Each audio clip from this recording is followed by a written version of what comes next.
tunay na pangalan ng mga tao, lugar at organisasyon sa liham na tampok sa palabas na ito ay pinilitan at pinago. Ang anumang pagkakahulugan ng mga bagong pangalan sa aktwal na tao, lugar o organisasyon ay hindi sinasadya at nagkataon lamang. Magandang araw mga consumer. Sabi nila, biyaya ang bawat taon sa buhay ng tao. Habang tumatanda, mas natututo at mas nagiging matatag tayo sa mga hamon ng buhay. Kasama ng kanilang edad, ang karunungan at kakayahan na nililang ng panahon.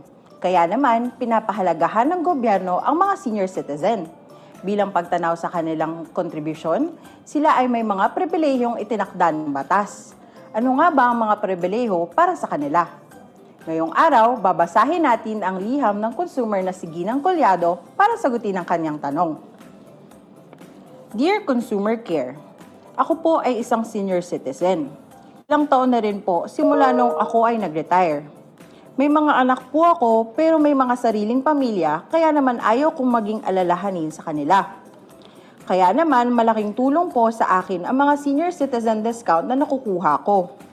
Kaso nga lang po, nalilito ako sa tuwing ako ay bibili gamit ang aking senior citizen card. Minsan 5% ang bawas nito at kung minsan naman ay 20%. Ano ba ang pagkakaiba nito? At para sagutin ang tanong ni Ginang Collado, kasama natin ngayon si Ms. Shirley Vasquez ng Consumer Policy Division ng Consumer Policy and Advocacy Bureau. Magandang araw po, Ms. Shirley. Magandang araw din, Dens, at sa ating mga consumers na patuloy na tumatangkilik sa ating programa. Ms. Shirley, bago po natin sagutin ang tanong ni Ginang Collado, maaari po ba ninyong ipaliwanag muna kung ano po ba itong batas tungkol sa senior citizen? Ito ay ang Republic Act 7432 na mas lalo pang pinalawig na Republic Act No. 9994. Hinihikayat na Republic Act No. 7432 o an act to maximize the contribution of senior citizens to nation building, grant benefits and special privileges and for other purposes. Ang ating mga senior citizen na mag-ambag ng kanilang kasanayan sa komunidad. Dahil din sa batas na ito, nagkaroon ng bawat lungsod at munisipalidad ng Office of Senior Citizen Affairs o OSCA. Ang Republic Act 9994 o Expanded Senior Citizens Act of 2010 naman ay nagbigay ng dagdag benepisyo at pribilehiyo, layunin ng pamahalaan na itaguyod ang kapakanan ng bawat mamamayan, maging ang mga senior citizen. Dumako po tayo sa tanong ni Ginang Collado. Bakit po minsan daw ay 20% at minsan naman ay 5% ang nakukuha niyang discount? Magkano po ba talaga ang tamang discount? Parehong tama ang 20% at 5% discount. Iba ang mga serbisyo at produkto ang covered ng 20% discount kaysa sa doon sa covered ng 5% discount. Ang mga nakatatanda ay may karapatan na mabigyan ng 20% discount at VAT exemption sa mga sumusunod na produkto at serbisyo ayon sa RA 9994. Una, gamot at iba pang medical supplies na iniresita ng doktor. Pangalawa, influenza at pneumococcal vaccines at iba pang mga kailangang kasangkapan pang-medical na nakapaloob sa guidelines ng Department of Health o ng DOH. Pangatlo, serbisyo ng mga doktor, pampubliko man, pampribado, pasilidad na gagamitin maging sa mga klinika na outpatient at mga serbisyong ginagawa sa labas ng paggamutan. Pang-apat, pamasahe sa iba't ibang uri ng sasakyang panghimpapawid o pandagat o shipping vessels at iba pang kahalintulad gaya ng bus, jeep at mga public railways. Panglima, serbisyo sa hotel, lodging establishment, kainan at recreation center. Pang-anim, panunood sa sine, teatro, hall at iba pang libangan o pasyalan. At pang-pito, funeral at burial services. Marami po pala. Ano naman po itong 5% special discount? Ang covered naman sa 5% special discount ay yung mga basic necessities at prime commodities na nakalista sa Joint DTI, DA, DOE Administrative Order No. 17-02 Series of 2017. Kabilang sa mga pangunahing bilihin na may 5% discount ay bigas, tinapay, itlog, gatas, kape, asukal, asin, toyo, suka, sabon, kandila at iba pang nakasaad sa Section 1 ng nasabing JAW. May weekly cap din ito na 1,300 piso. Ibig Ibig sabihin, kung sa loob ng isang linggo ay lumagpas sa 1,300 ang nabili ng senior citizen, ang susunod na bibilhin pa ay hindi na maaari mabigyan ng 5% discount. Subalit kung kulang naman sa 1,300 ang napamili, ang nasabing kulang ay hindi pwedeng idagdag sa susunod na linggo upang makabili pa ng higit sa 1,300. Para mabigyan ng discount, ano po ang mga dapat ipakita sa mga establishmento?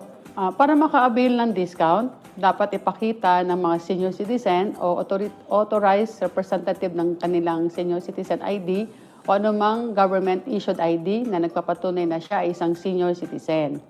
Kailangan ding ipakita ang senior citizen booklet, luma man o bago, para maitala ng kahera o ng establishmento ang mga binili o inabil na services.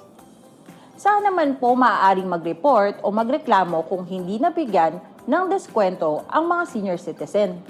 Maaaring i-report ng senior citizen ang tindahan o business establishment sa pinakamalapit na Office of Senior Citizens Affairs o OSCA. Ipakita lamang ang proof of purchase, pangalan o lugar ng establishmento at iba pang dokumento na nagkapatunay ng bentahan. Paano po sa online transactions? Pwede rin po bang magamit ang mga senior citizen discount? Oo, Dens. Ang batas natin sa online at offline transactions ay pareho lamang.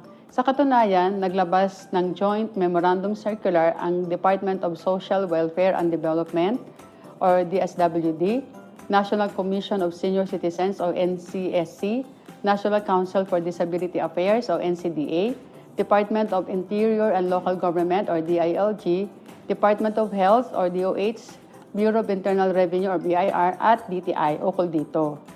Kaya naman sa ating mga consumer na senior citizens, tandaan, karapatan mo ang isang desente at marangal na pamumuhay, tulong pangkalusugan at pangunahing pangangailangan. Maraming salamat, Ms. Shirley. Maraming salamat, Dens. At yan ang kabuuan ng ating programa sa araw na ito. Paalala lamang po ng impormasyon na aming naibigay ay base lamang sa aming natanggap na salaysay at mga pangyayari na inilahad ni Ginang Collado. Abangan muli ang Dear Consumer Care sa susunod na linggo.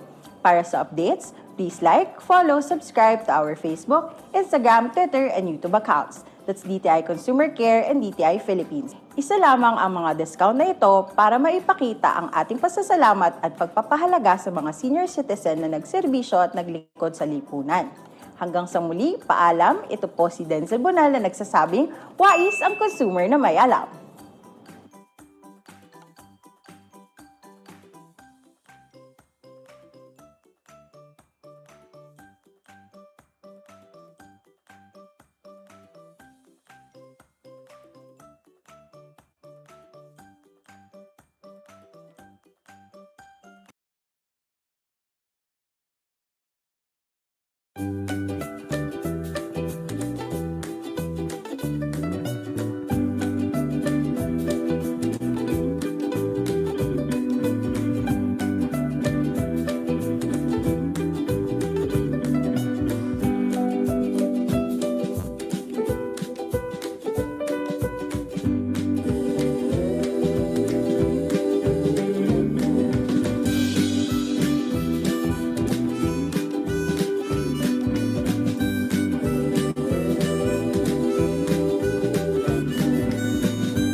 Happy Tuesday po to all our participants, sa mga nakatutok po sa atin dito sa Zoom, and to everyone joining us live via DTI Consumer Care Facebook and DTI YouTube Philippines. DTI Philippines YouTube. Magandang umaga po sa inyong lahat. You can still invite your friends po and colleagues to join this webinar. Para po sa ating bagong participants, ang DTI Consumer Care Webinar Series po ay inulunsad ng DTI Consumer Policy and Advocacy Bureau upang makapagbigay ng kaalaman tungkol sa mga napapanahong topic na makakatulong sa atin para tayo ay maging wais, mapanuri at malayang mamimili. I am Mean De Leon po from the Consumer Policy and Advocacy Bureau, and I will be your moderator for today's webinar. For our 220th webinar session this morning, our topic po is about energy conservation for consumers and businesses. Our speakers po will walk us through the ways on how we can reduce energy consumption and increase our energy savings. Pero bago po tayo magsimula, we would like to give some reminders. Unang-una po, ang ating webinar session ay recorded. By continuing your participation in the meeting, you're also consenting that you may be recorded. We are encouraging you to stay at samahan niyo po kami hanggang matapos at sabay-sabay tayong matuto sa topic natin ngayong umaga. Ang mga sumusunod na reminders po ay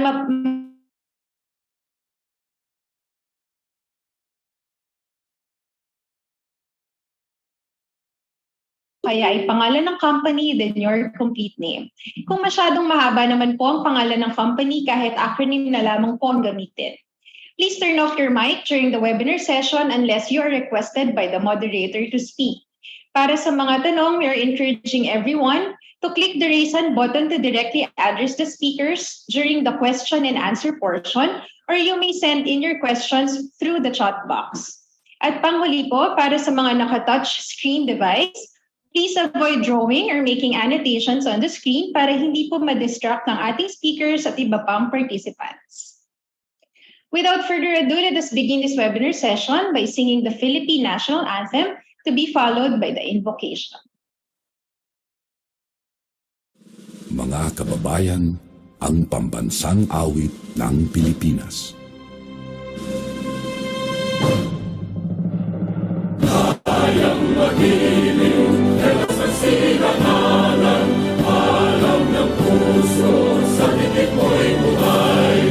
Lupang hinirang, tuyag ka ng magiting, sa mandulupin, di ka pasisingil, sa nagatang tutok sa simoy at sa langit ng pagrak, ay hinatang tulang awit sa pagkayang minamahal, ang isang ng matawad mo'y tagumpay na naghihinig, ang bituin at araw niya kailan pa may di maghihinig.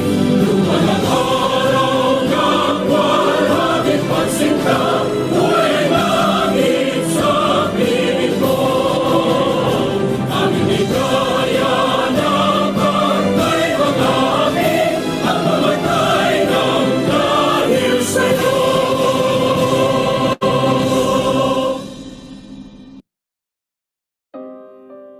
Loving Heavenly Father, we come to you this hour asking for your blessing as we are gathered together in this webinar. May your blessings of wisdom and guidance be upon us all through the sharing and impartation of knowledge and skills by our resource speakers, facilitators, and moderators.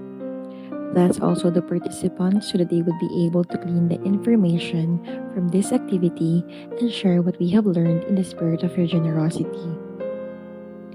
Lord, we bring you our prayers, our commitment, our gifts to you this day. Let us who have a keen dedication and awareness of your creation have courage and conviction that we are able to contribute to the sustainability of the earth. Inspire us as we make choices so that we will recognize the impact our lives have on our environment and our human family around the globe. Pour out your blessing upon us today, Lord. May each of our actions reveal our awareness that we are partners with you in the creation and sustainability of this earth that you have given to us to appreciate and enjoy. We ask this in the name of your Son. Amen.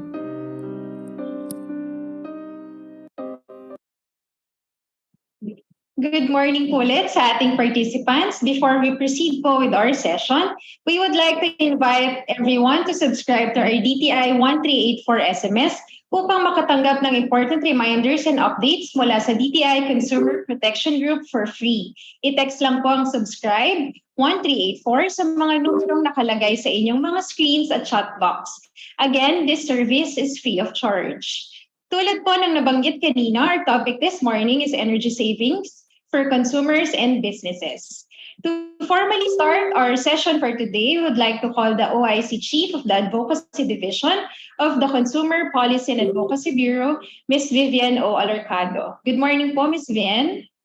Good morning, Mayan, and magandang umaga po sa inyong lahat.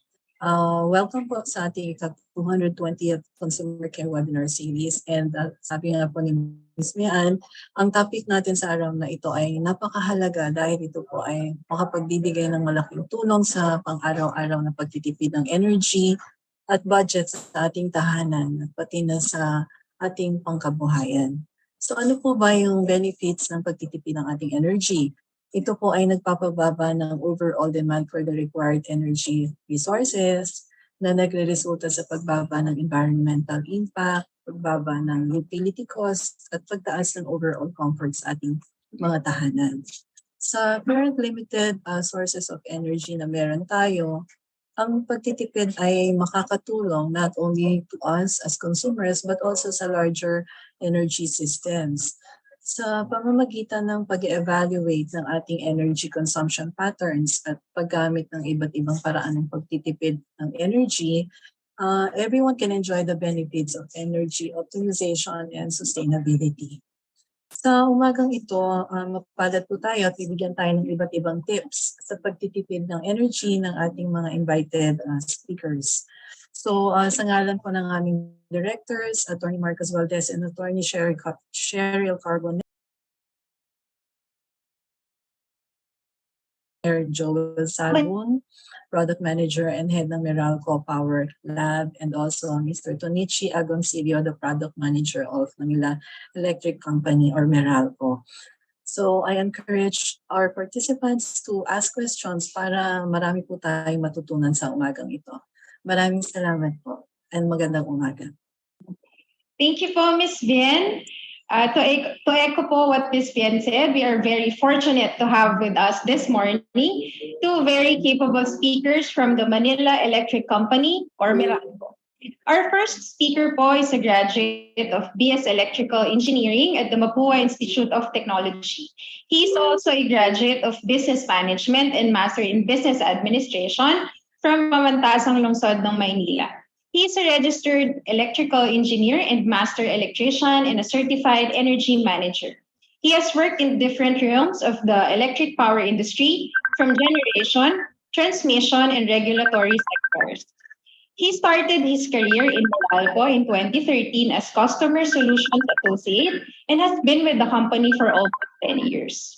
He is the current subject matter expert on energy efficiency and conservation practices and the current product manager and head of the Meralco Power Lab. Our first speaker is Engineer Joel G. Sagol.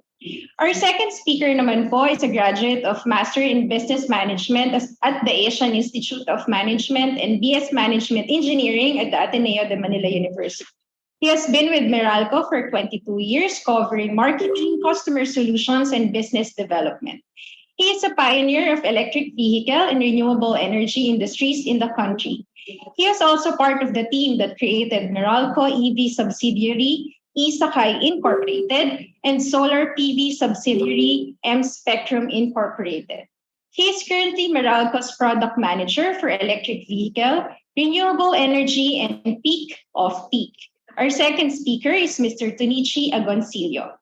Should their participants have questions for our first speaker, Engineer Sagun, kindly reserve them for the question and answer portion. We will be opening the floor for questions and key takeaways after the presentation of both our speakers. Let us now proceed to the presentation proper. Engineer Sagun, the floor is now yours. Yes.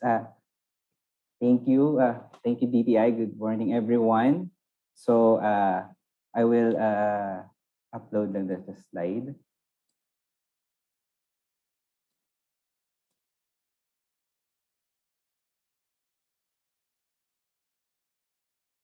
Okay, okay. So, is it anyone seeing my slide na?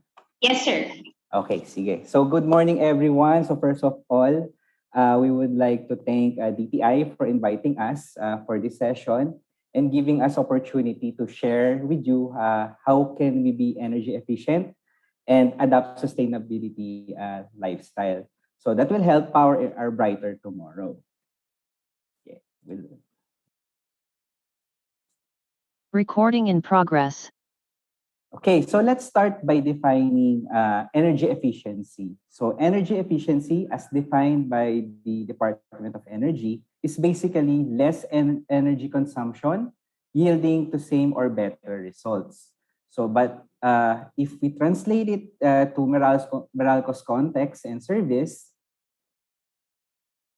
energy efficiency is about empowering ourselves. So using the knowledge that we acquire and the right tools for us to make a sound choices and practice efficiency and sustainability habits. These ways will ultimately help us improve our lifestyle today and for our next generation. So let's start by managing our consumption at home until it becomes a habit. And then when our families, neighbors, friends, and our coworkers see what we are doing and how it impacts our lifestyle, we influence them to do the same. This then hopefully multiplies and empower our communities and industries we belong to. With this collective action, we can achieve a comfortable and sustainable way of living. So the question is, how can we achieve it? Mag-umpisa tayo sa ating mga tahanan. So last week, Pag-asa declared that dry season or summer season as we may call it has already started. Sa panahon na itong tag-init, our electricity consumption increases, specifically sa mga cooling appliances natin like refs, aircons, and fans. Dahil madalas natin itong ginagamit to maintain our comfortability.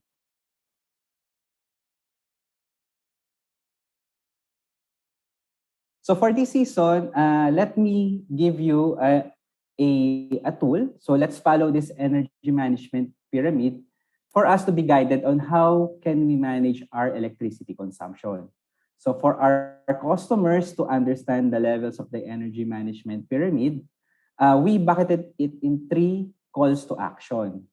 So first, enlighten, be informed by knowing or understand how you consume energy and how appliances operates.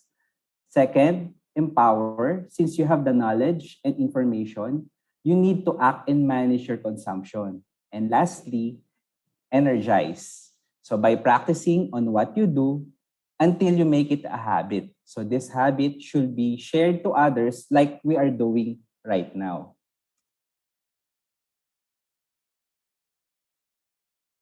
So for this segment, I will be discussing the 2 levels of energy management.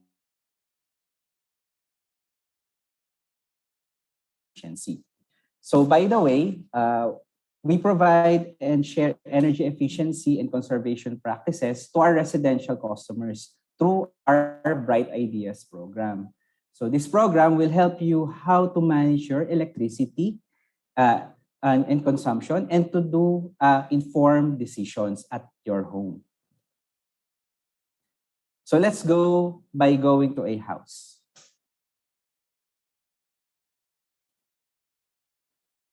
So I will be discussing energy efficiency tips in 3 main areas of the house. So first, the living room. Second, the bedroom. And lastly, the kitchen. Now let's start in this area. So typical appliance in the kitchen is the refrigerator.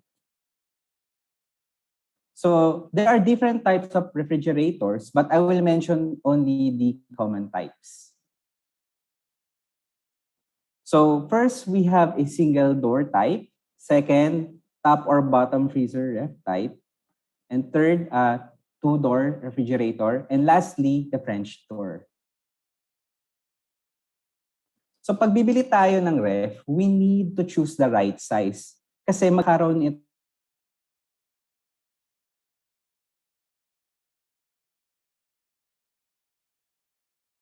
mo, sayang lang ang konsumo. Kasi pag malaki ang ref, malaki ang din ang yung makokonsumo.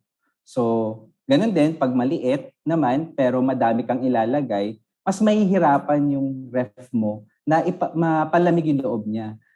Kasi madami itong nakalagay at kailangan niyang ma-maintain yung lamig nito. So, ang resulta, tataas ang iyong konsumo. So, I will give you a recommended size based on the family the number of family. So, for a 7 to 10 cubic feet, so this is good for 3 members. Then, for 4 members in a family naman, we recommend 11 to 8 cubic feet. And lastly, for 8 to 10 members naman in a family, we recommend 19 to 23 cubic feet. So if you have already existing ref at your home, check if there are possible air leaks at the side of your ref. Air leaks makes your compressors work hard to maintain the desired temperature, and this will result to a wasted consumption. So para malaman mo kung may air leaks yung ref, do the paper testing. So yung paper testing is ilalagay mo lang yung papel sa gilid ng iyong ref. So ididikit mo siya at oobserbahan mo kung ito'y mahuhulog. So kung ito'y nahuhulog or slightly bumababa, baka kailangan mo i-consider bumili ng rubber gasket sa iyong ref. Pag ginawa mo to, makakasave ka ng up to 400 pesos per month. So, iwasan din natin ilagay yung mga mainit na pagkain sa ref. Muna natin ito, palamigin, bago to ilagay sa ref. Kasi nakaka-apekto kasi yung init nito at habang mini-maintain ng iyong ref ang temperature nito, nahihirapan siya kasi may init sa loob ng ref. Kaya mas mahihirapan yung compressor, palamigin palalo yung iyong ref. So, iwasan din natin na punuin masyado yung ref kasi dapat inahayaan natin paikutin yung cold air dun sa loob ng ref para ma-maintain yung lamig na sinet mo. So, makakatipid ka ng almost 250 pesos kada buwan kapag di mo masyado pinuno yung ref mo. Kapag di naman ganun karami ang nakalagay sa loob ng iyong ref, mas maigi na iset mo yung ref settings from high to mid. Sa ganitong paraan, mas makakatipid ka up to 200 pesos per month. I-consider din natin na mag-invest sa inverter technology. So makakasave ka up to 405 pesos kada buwan. Okay, so we are done sa kitchen. So let's go now to the bedroom.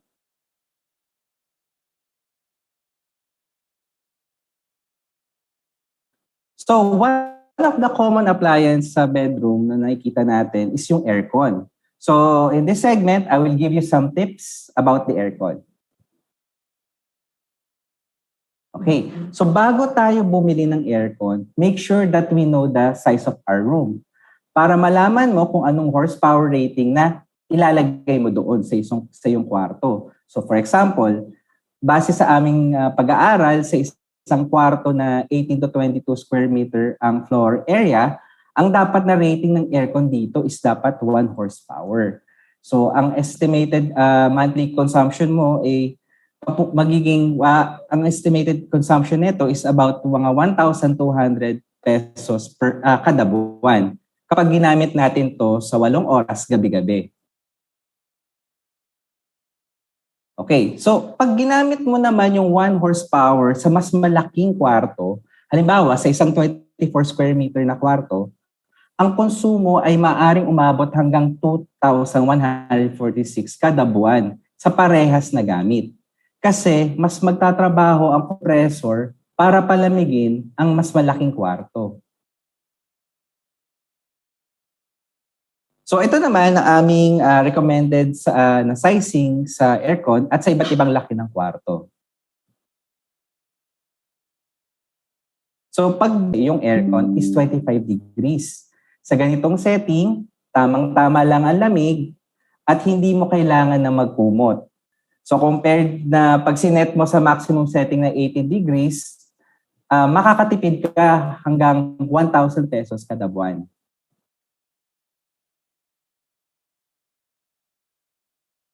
Okay, so make sure din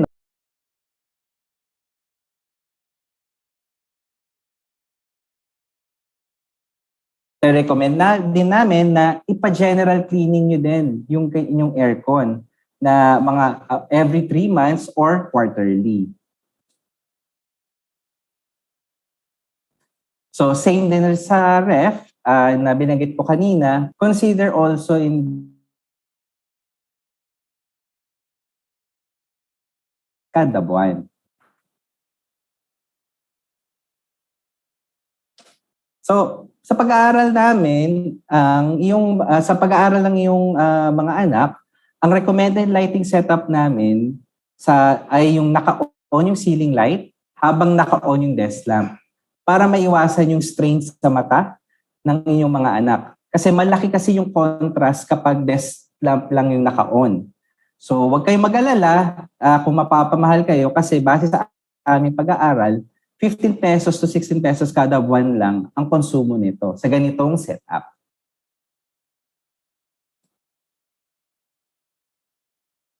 Okay, so consider nyo rin also investing sa air purifier kasi madami itong health benefits sa atin.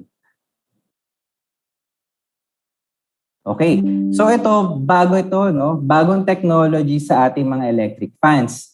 So narinig nyo ba yung DC fans?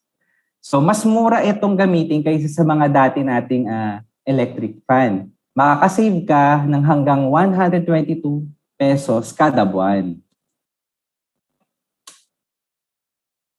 Pwede mo din gamitin yung electric fan para i-boost yung aircon. Kasi nakakatulong pabilisin ng iyong electric fan yung air circulation ng iyong kwarto. So, pag ginawa mo to, makakasave ka up to 175 pesos kada buwan. Okay? Also, consider din mag-invest sa mga smart devices tulad ng mga motion sensor LED lights na maaari mong ilagay sa inyong CR, hallways, or stairways. So, maaari ka makasave dito up to 25 pesos per month per bulb. Okay. So, gusto din namin ipaalala sa inyo kapag hindi nyo ginagamit yung mga appliances nyo like yung TV, speakers, computers, rice cooker, or washing machine, mainam na i-unplug ang mga ito. Also, gumamit din ng power strip. Parang isahan lang ang pag-off ng mga appliances. Siguraduhin din yung power strip nyo, yung kanyang power rating, ay malaki kaysa sa total appliance rating na ilalagay nyo dito. Also, another tip, ugaliing i-unplug ang inyong mga water dispenser, lalo sa mga offices, so after office hour, para makatipid ka ng up to 47% kada buwan. Para doon sa 10 water dispenser na maaring umabot ito up to 1,300 pesos kada buwan. Okay, so lagi namin sinasabi sa aming mga consumers na ang energy saving device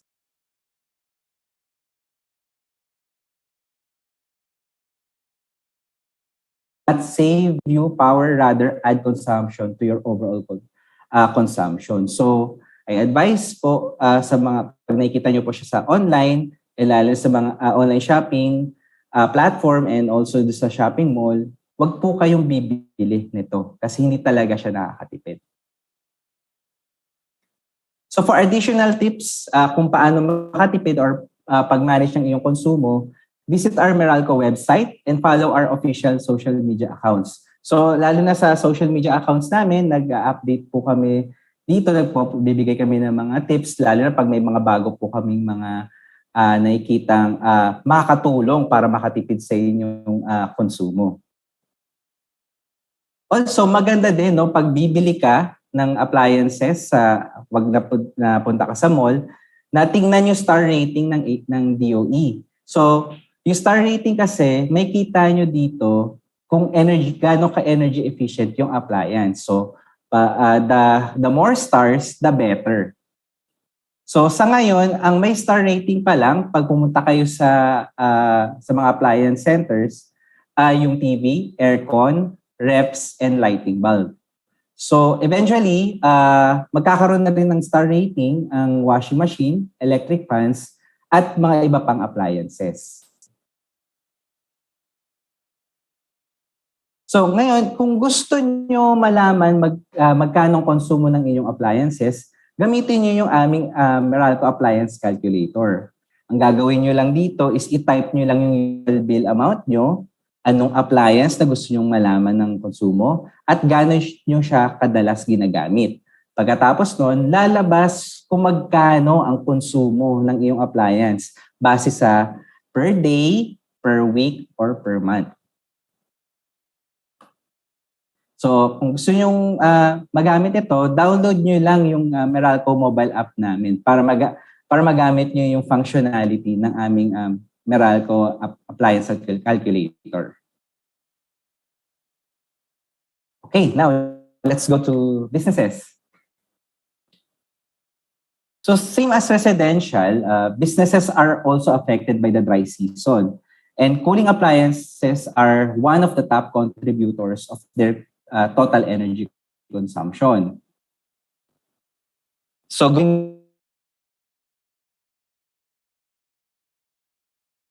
levels.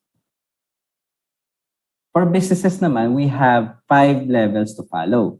So for businesses, it's not easy as residential as it may incur costs or changing in behaviors of the entire organization. So it's important to involve everyone and put a structure and properly monitor to get expected results. So managing the energy consumption of your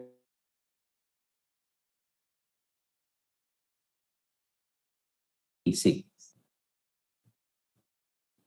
So as discussed earlier, the energy management pyramid will serve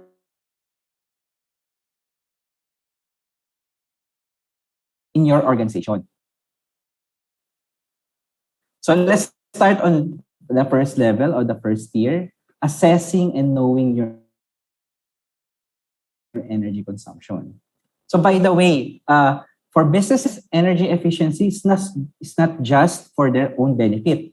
There is a law that mandates businesses to comply to the Energy Efficiency and Conservation Act, or the ENC law. So this law aims to establish and adopt a practice energy efficiency, energy practices that will result to reduction of energy consumption. So some business establishments may be eligible for this compliance to some energy measures mandated by the law.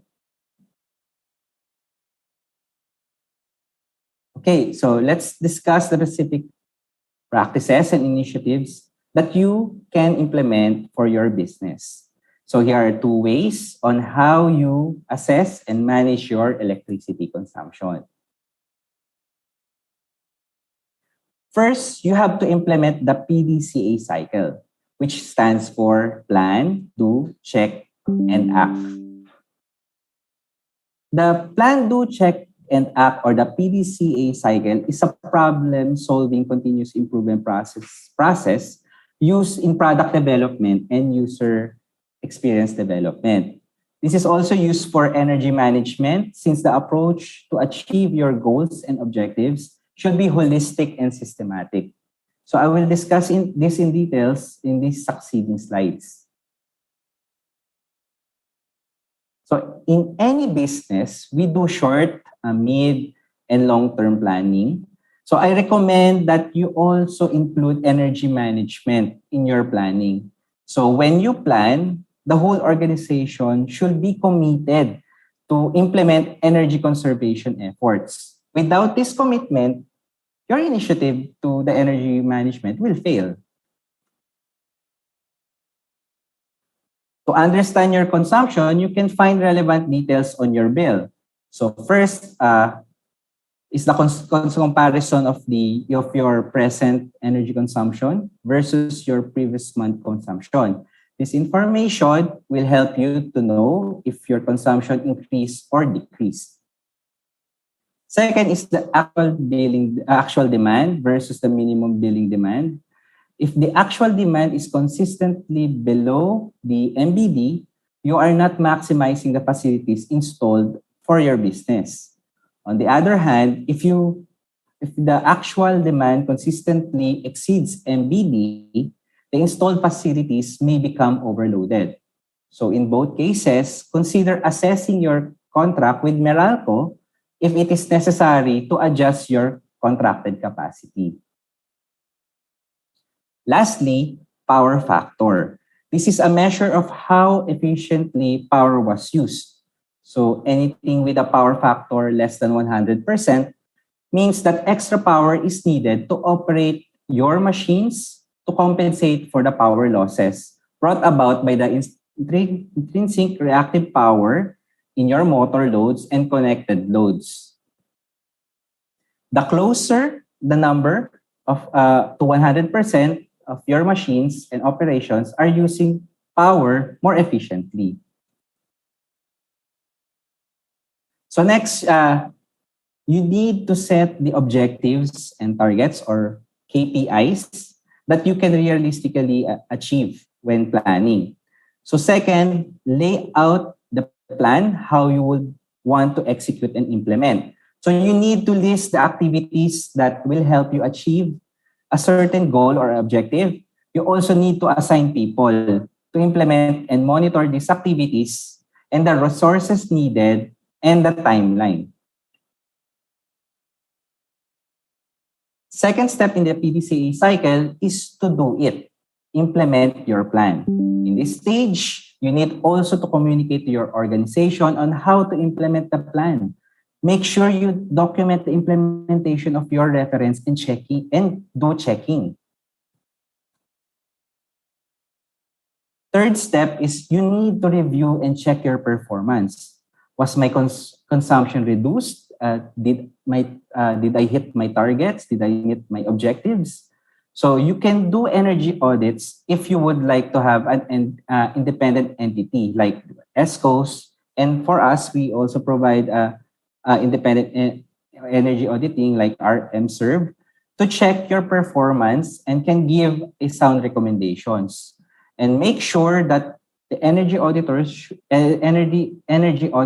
should be certified energy auditors, because this is required for the designated establishments under the Energy Efficiency and Conservation Act. You can also review and revise your plan as needed. Lastly, you need to do corrective and improvement in your plans if there are some deviations. So also review your priorities to ensure that the efforts you prioritize actually contribute significantly to reaching your goals. So you can also check Meralco's energy programs such as peak of peak or net metering. Now we go to the second level of the energy management pyramid.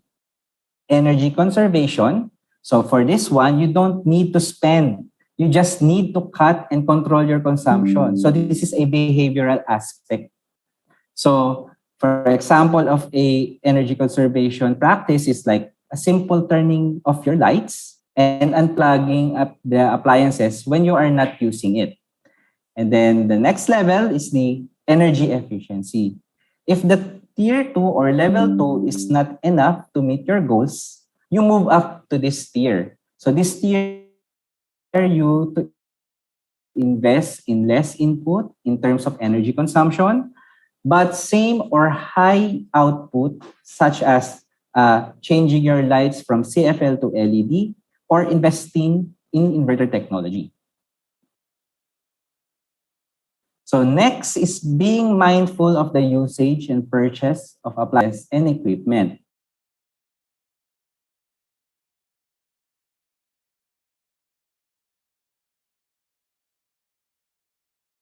So same as like the Bright Ideas program for our residential customers that I mentioned a while ago, we have the Power Ideas program. So we have which provides energy efficiency and conservation information and practices to our business customers. Let me start by sharing energy conservation measures covered by the level in the energy pyramid. So let's start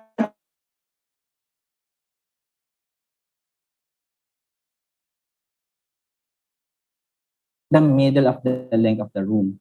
So that so be it in your homes or in your offices to optimize cooling capacity.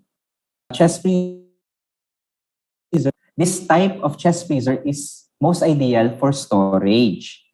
If the usage is for selling, a glass top freezer is more ideal so customers can readily see the products in the freezer without needing to open it constantly. Consider also to shift when it comes to your lighting. You can save up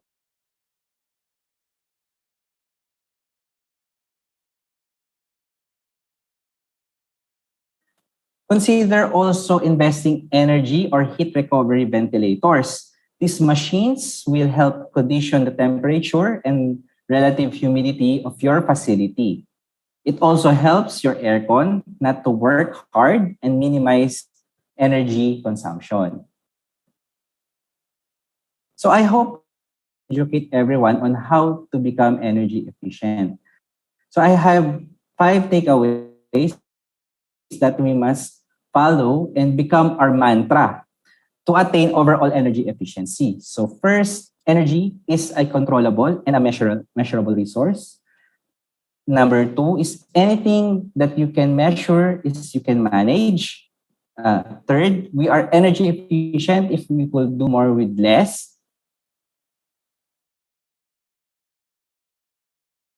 As I mentioned earlier. And lastly, energy efficiency can be a way of life. So for more energy efficiency tips and solutions for businesses, visit our Meralco Biz website. And also, should you have more questions on how your business can implement energy conservation and efficiency practices, and also the energy audits that I mentioned, our biz representatives and relationship managers are here to assist you. Okay, so I give the floor to Mr. Tonichi to discuss the remaining energy pyramid levels. Sir Tonichi. Thank you, Joel, and good morning, everyone, everyone that's attending this session. So I'm going to continue with time of use management, and that's basically tier 4 of our energy management pyramid. It's basically shifting operations from peak to off-peak hours when electricity costs are actually lower. Can you go to the next slide, please? So Meralco offers the use or peak of peak solution, the POP, for that matter, for customers, whether business or residential, for those that can shift a large part of their consumption to off-peak hours, or basically kung kailan hindi masyadong ginagamit ang kuryente, and also Sundays. That is because off-peak hours are basically the time that we are most 10 p.m. to 8 a.m. Mondays to Saturdays, and almost the whole of Sunday, with the exception of 6 to p.m.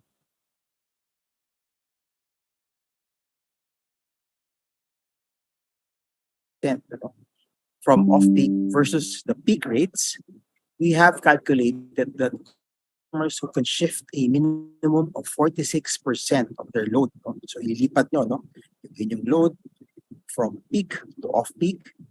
And if you can do that for 46%, you will benefit from the program. Of course, the more that you can shift, the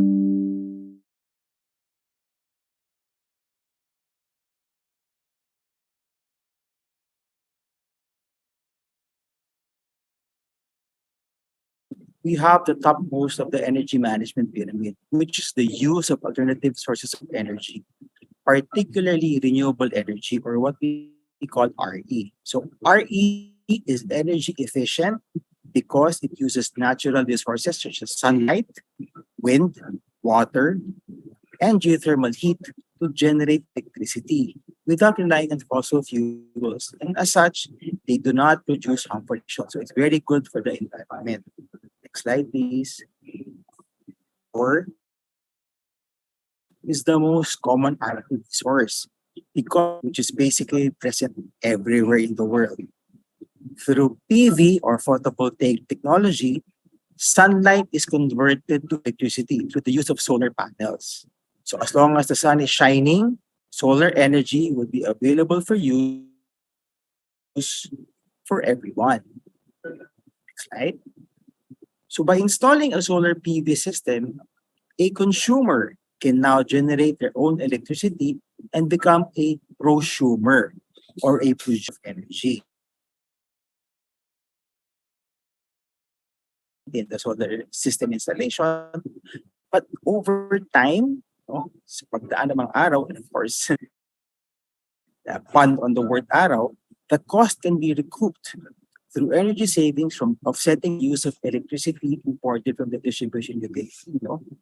So, ano ba ang makuhang savings kapag naglagay ka ng solar? So, tumingin kami sa internet, nag-research kami para makita namin what is the average estimate that is done by solar contractors to show the potential savings from installing solar PV systems. So, what we have seen from what we researched, parang may rule of thumb itong ating mga solar contractors, is that solar prosumers can per month for every kilowatt PV installed. So kung meron kang 2 kilowatt peak na solar system na nilagay sa bahay mo o sa negosyo mo, you can basically save 2,000 pesos a month. Kung 3 kilowatt peak yan, 3,000 pesos a month. Kung 5 kilowatt peak, 5,000 pesos, and so on and so forth. So madali lang siyang computed para magka-idea ka how much you can save by installing solar. Next slide, please. Okay, so what we know that solar can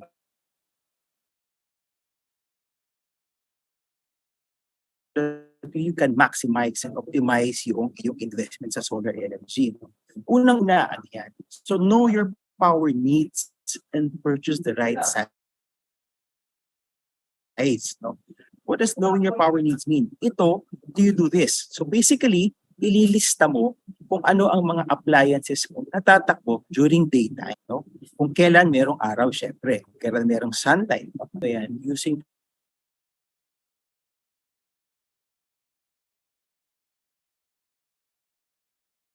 TV, washing machine, plancha, and some lights. So because of the concept right sizing, okay, when you have the correct wattage already, you just ask your solar contractor to install the exact panel size to cover the operations of all of these appliances. Secondly, what is your next thing that you need to look out for? So check the best location for your installation. So sasabihin mo syempre sa solar contractor yan, tingnan nyo yung mga kapaligiran dito. Unang-una, meron bang matataas na puno or building na katabi? And hindi lang yan sa ngayon. You have to foresee that in the next 5, 10, 15, 25 years, wala magtatayo na mataas na gusali o mataas na puno sa tabi ninyo. Kasi yung mga matataas na gusali na yan, those will cause shadowing or matatakpan ninyong solar panels. Secondly, tingnan if your roof is facing the south or better yet, southwest. So, bakit south? Bakit south? Kasi, di ba, the sun moves from the east to the west. Kapag itinuro mo lamang sa east, pagkahapon, wala ka ng solar. Pag inilagay mo naman sa west, kapag umaga, wala ka namang solar. So, the south is the best, especially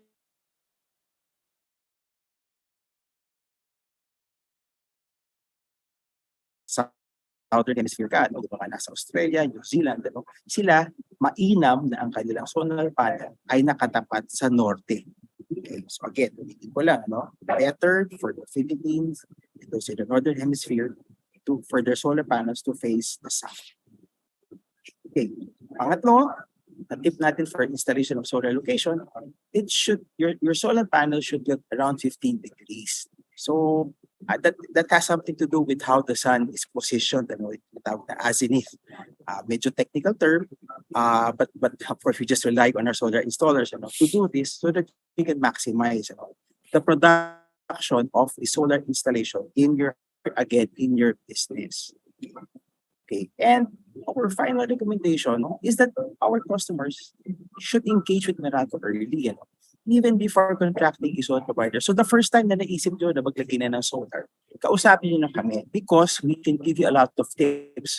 We've been studying solar for more than a decade already. Okay, we have more than 7,000 net metering customers who have solar. And we can give you an idea of how to best maximize and how to choose the best solar provider. So connected to giving you these tips, si Meralco naman, we have solutions, that we have provided our customers, on how they can optimize their solar installations. Basically, dalawa yan. Unang-una, we have what is called the net metering program. Okay. So ano ba yung net metering?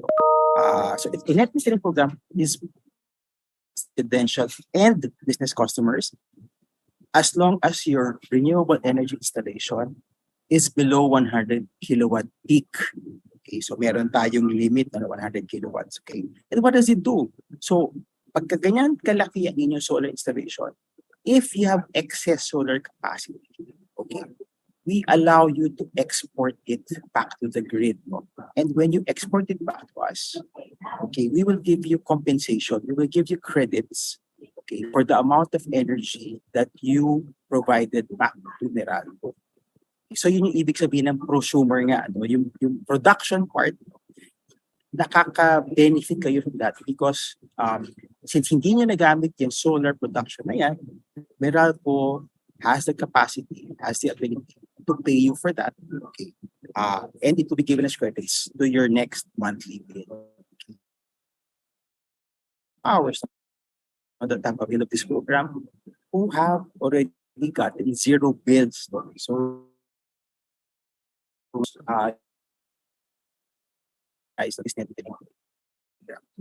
meron din naman kami export because we cannot force our customers to provide us export of their excess capacity, no? So for those that really just want to use it for themselves, own use lang siya, meron naman kami tinatawag na zero export solution, ano? So itong zero export na to, basically, we just check your facility, we just ensure that there will be no way for you to export any of your excess capacity to the grid. And then we just install the proper equipment for that. And then we certify your equipment, no, as a zero export facility. Yan. Sige, next slide na tayo, please. Okay. So by registering Meralco through net metering and our zero export solution, you get important kasi ang safety na konsepto sa solar. Remember, you are talking about an energy system that is installed in your roof. Okay, nasa bubong nyo yan. And because it provides nga a facility to be able to export to Meralco, we need to ensure that your system is compatible, okay, with the grid. So dapat akma yung in-install din yung sistema, no, para doon sa aming mga pasilidad or our own facilities. No? And when you do energy export again to net metering, pinapalitan kasi namin yung metro mo, no, from a unidirectional to a bidirectional meter. Okay. Ang ibig sabihin niya, so magiging two-way na ang takbo ng kuryente from your household or your residence or your business. So na-measure namin ano yung in-import mo, ilan yung kinuha mo from Meralco, and magkano, ilan ang ibinato mo kay Meralco through the bidirectional meter, right? So because of these facilities, so because of the preparations and equipment that we will be doing and evaluation, okay, for both of these services, for net metering and zero export, we are able to check and assure that your RE investment is safe, it is stable, and best of all, it is sustainable. So, ang matagalan basically yung solar investment. Okay, so allow me now to show you a video. Okay, we have a testimonial coming from a solar customer who has availed of net metering. Engineer Joel, pwedeng pakita yung video na yan. Sana What's net metering? Well, it's a program wherein I harvest extra energy from my solar panels and then I sell it back to the grid. And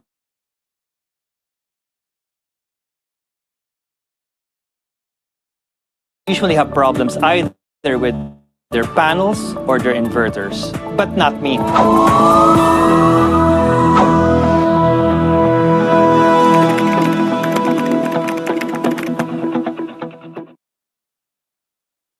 What's net? So yan, I hope you saw the video, and you are able to see, itong aming customer na to, si Mr. Ilac Diaz, nagregalo siya ng solar panels together with net metering sa kanyang magulang, tumititig ang balahibo ko every time I say what he said. It is the gift that keeps on giving. So imagine mo, nagregalo ka, pero yung regalo mo, nanganganak. So imagine nyo yung bill ng kanyang parents, from 21,000 before, okay, an average bill of 21,000, bumaba ng halos na lang yung kanyang monthly electricity bill after they installed solar and after they availed of it. So mainam talaga. Okay. And we really think the efficient solutions that we can provide. Again, not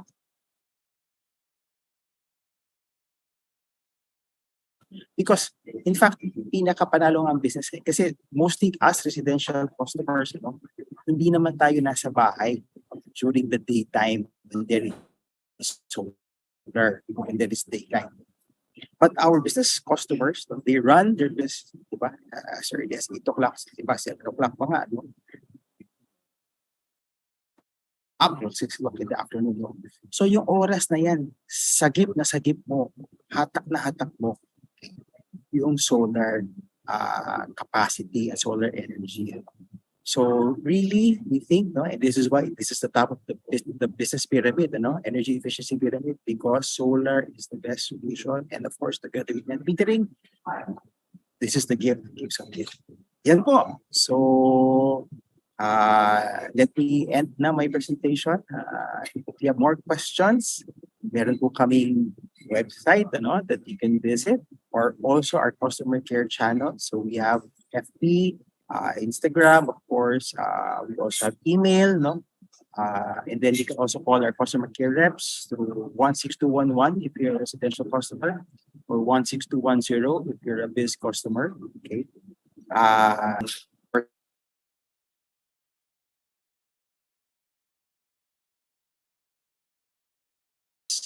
That we have shared with you this morning.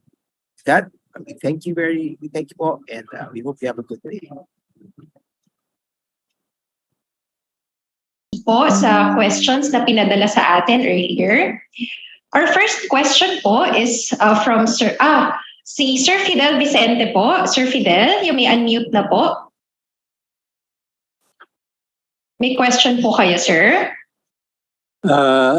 Meron, yung doon ba sa study na ginawa ng Meralco tungkol sa paggamit ng solar, naka-input ba? Kasi ganito ang purpose natin, kaya tayo gumagamit ng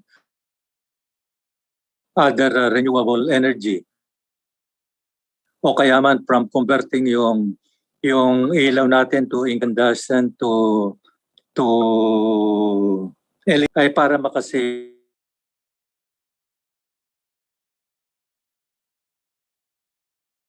Kasi naobserbahan ko dito sa amin dati window type aircon ang ginagamit namin ng anak ko. Tapos naging inverter yung split type. Pero lumilitaw talagang nakasave sa electricity. Pero ang hirap, ang inverter, ang maintenance cost ng split type mas malaki kaysa doon sa window type kasi madaling i-maintain yung window type doon sa inverter. So ang tanong ko, yung savings ba ay yung cost of maintaining yung inverter versus doon sa window type na consider ba doon sa computation nila sa savings?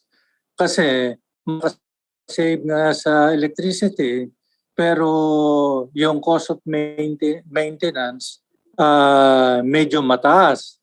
Parang ganun din. Halimbawa, na-consider ba doon sa maintenance cost ng sa paggamit mo ng solar at saka yung lifespan ng solar, meaning lahat ng cost for having solar at saka yung previous Meralco, lahat ba ng cost na incorporate para sabihin na mas mura ang renewable energy kaysa doon sa dati?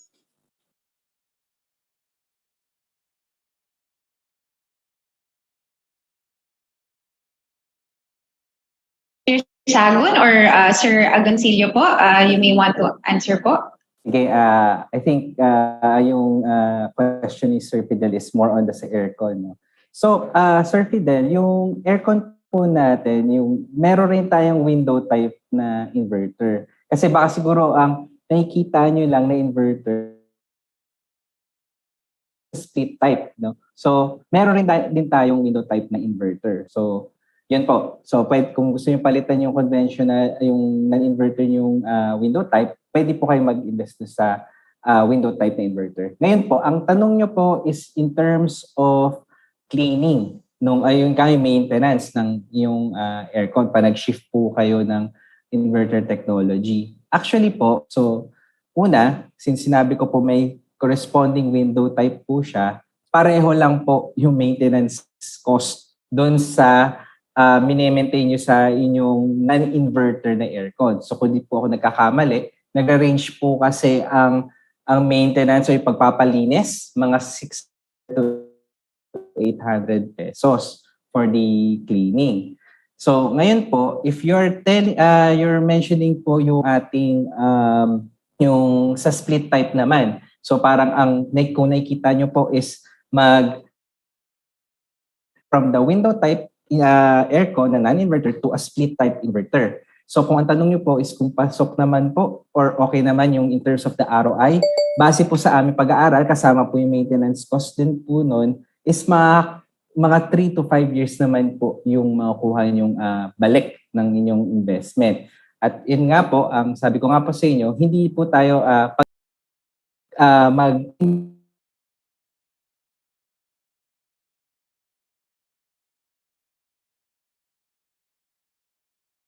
sa isa inyong bahay. Kasi usually, ang mga window type kasi, mas madali kasi siyang. So, kailangan mo lang butasan, tapos isasalpak mo lang yung aircon. Ngayon, yung split type po kasi, kung ayaw, okay po siya. Kung yung bahay nyo, ayaw nyo naman na masyadong nabutas, so yung split type, okay din po yun. So, mas, mas malinis tingnan, no, pagdating sa pag-install nun. So, yun po. Depende po kasi sa inyo paggamit. Pero yun nga po, kung gusto nyo pong, kung meron nga po kayong window type na non-inverter, kuha na lang po kayo ng inverter type inverter na window type. So, same lang din sir yung gastos nun.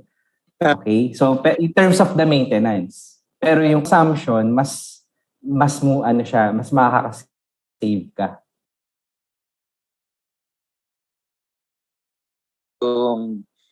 Yung lahat ng aspeto Example, ang lifespan ng yung dating aircon na na ginagamit natin versus doon sa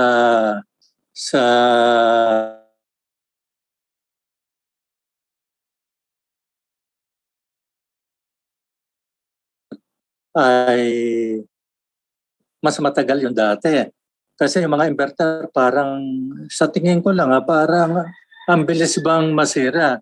Kasi example, you invest so much for an aircon, tapos ang lifespan ay ganyan lang kaigsi versus investing an amount doon sa hindi inverter pero will stay for a longer time. Kung i-consider mo yung cost of investment vis-a-vis doon sa length of life niya, tapos inverter versus lifespan versus yung cost, kung i-compare mo siya, kasi yung cost of yung maintenance is only part of yung total cost. Dapat ma-consider din yung cost ng investment mo versus and lifespan versus an inverter and yung dati. So, yung cost ng investment, cost of maintaining, at saka yung other incidental cost na magagamit mo doon sa dalawa ay dapat ay na-consider ba? Parang yun kung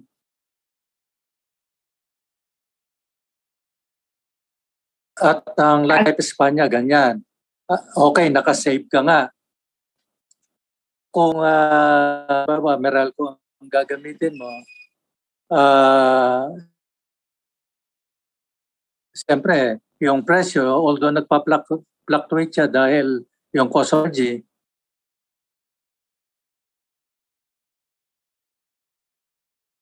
na-consider para sabihin na yung renewable energy is better than yung Meralco.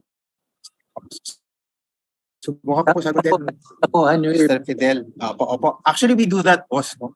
We actually look at, ang tawag po dyan kasi levelized cost of electricity. Considers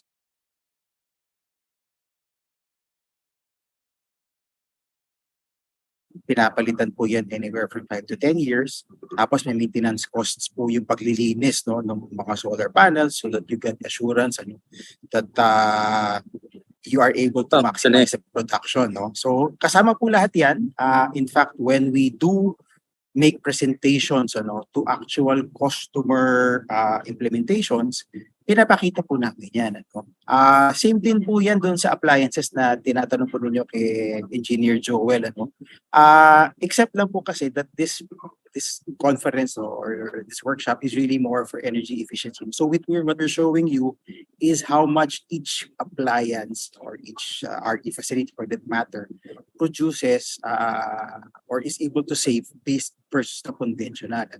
Pero yun na nga po, when we go to the customers and we have specific implementations, dyan pinapakita na po namin. Kasi nga po, as you correctly have mentioned, investment na po kasi yan. And of course, when there's an investment involved, we also show ROI. So ilang taon bago mabawi. Yeah. So part of that ROI calculation po includes, again, as you properly, the capital expenditure, the operating expenses needed for that, and of course the replacements. So we do naman po, Mr. Vicente po. And thank you for the question. So gano'n pa rin natin na talagang mas magandang doon sa renewable energy versus yes, opo, napatunayan na po namin yan. It's actually you can recover your investments in as short as 5 to 7 years.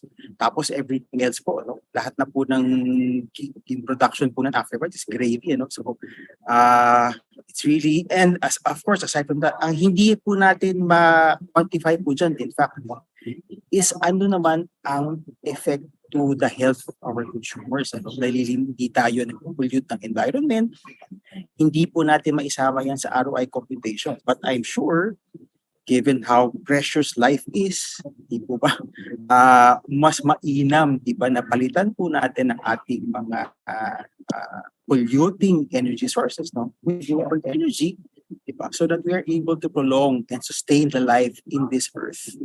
Okay. Yun po ang... Thank you very much. Salamat po.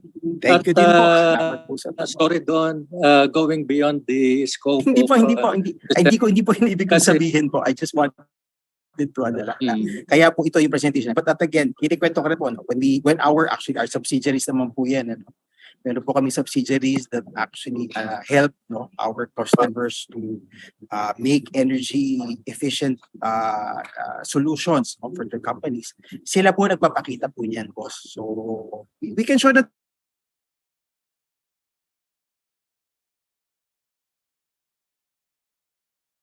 Kasi kaya ko rin naman tinatanong yon.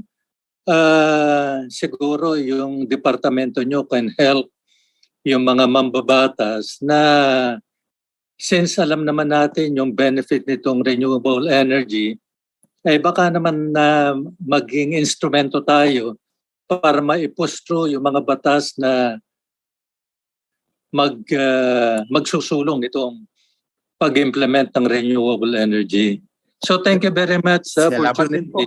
Yes po. Welcome po. And rest assured, pinapakinggan din, iniimbita din po kami ng mga batas. Uupo po kami sa mga hearings po. Alright, thank you po Sir Fidel. Thank you po Sir Agoncillo and Engineer Sagun for answering Sir Fidel's question po. May we call Sir Noli Tiglao of DTI Region 3 po. Sir, you may raise your question na po. Nakamute lang, okay. Good morning po sa ating lahat. Good morning po. So, ipapala po lang po regarding din sa tanong Mr. Fidel. Sir, ilang taon po ba yung lifespan ng ating mga solar cell? So, meron pong tiering kasi ang mga solar panels. So, there's tier 1 to tier 3. I can speak for tier 1 kasi yun po yung siguro in-offer na aming subsidiary si Spectrum. And they last up to 25 years po. So, yung minimum lifespan po ng ating solar cell is 25 years. Or maximum. Tier 1 po, tier 1. So, hindi ko po masasagot kapag bumili kayo sa mga Quiapo, sa Raon, baka mas maiksi po. But for the good ones, 25 years daw po. Okay. So, ibig sabihin, yung supplier nyo, 25 years? Yes, boss. Okay. So, hindi po kayo yung supplier?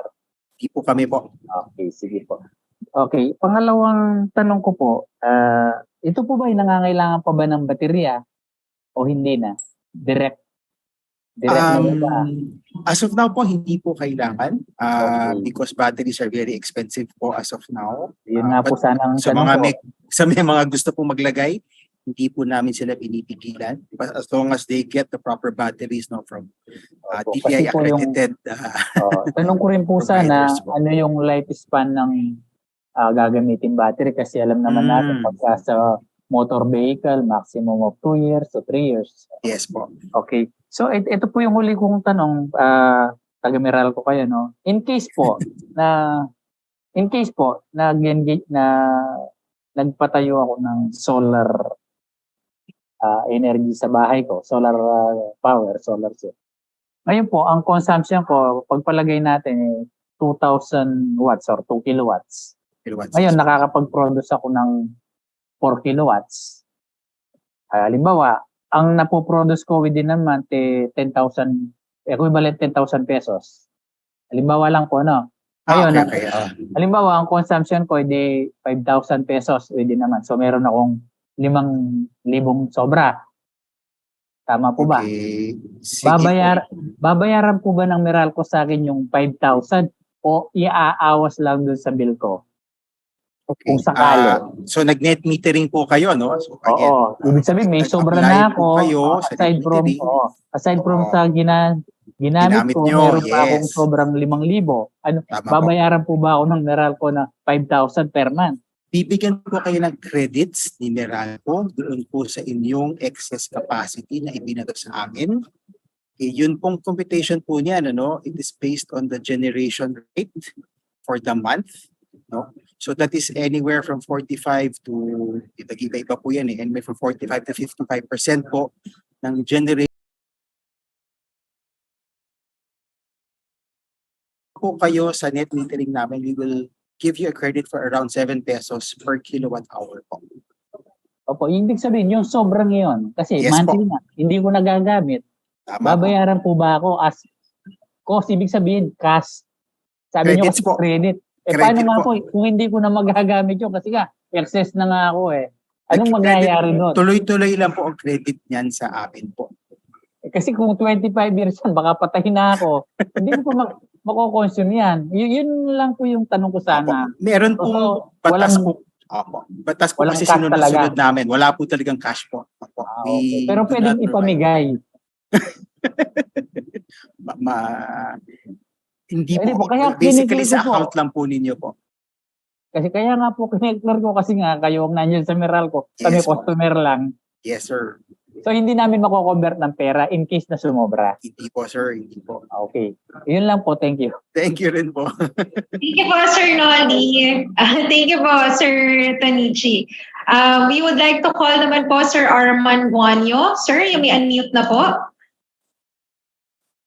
Good morning po, sir. Pwede na po magtanong? Yes, sir. Opo. Okay. Bale, ang question ko po, dito sa Philippines, ano po ba yung applicable na panel cells? Is it yung mono or yung poly? Pwede na po sagutin? Opo, opo. Opo. Actually, both naman po apply. It really depends on your solar installer. Ano? But both will work po. Nag-iiba na lang po siya ng efficiency, boss. So, okay. Tsaka budget po ninyo, syempre. So, yung spectrum, ano po yung ginagamit niyo pong panel? We have to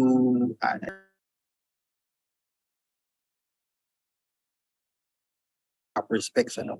I'm from Meralco po, so I can only refer you to them so that they can give you. But basically, they offer tier 1. So yun lang po masasabi ko sa inyo. So they offer the best because they think that giving our customers the best panels, no, gives them naman the best returns and the best production capabilities. So I presume pwede po yan sa mga residential na bahay ho eh. Definitely po, definitely. So given kunyari ang billing ko sa Meralco is about mga 3,000. Yes, sir. Mga ilang panel po ang more or less ang pwedeng ikabit dyan so that I can check dun sa roofing ko kung kakasya. Okay. Yung kanina po pinakita ko na computation, let's say you consume around 3,000 a month, pwede na po kayo sa 2 kilowatt panel. And if my math serves me correctly, that a kilowatt is around 6 square meters. So times 2 lang po yan. So 12 square meters po na roof space is enough po to okay, so pwede accommodate. Na po siya. Opo, yes sir. Mm-hmm. So naka-grid tied na po yun? Yes sir, better po pag grid tied because pagka po walang solar, pag wala pong paggabi, of course gabi, no? Tsaka during cloudy days and rainy days, mabibigyan po kayo ni Meralco ng nalarapat na energy requirements po dito. So, given the 2 kilowatt panel po, mga magkano po more or less yung magiging expense po? Outright expense? Okay. Iba-iba po kasi ng price ang ano po eh.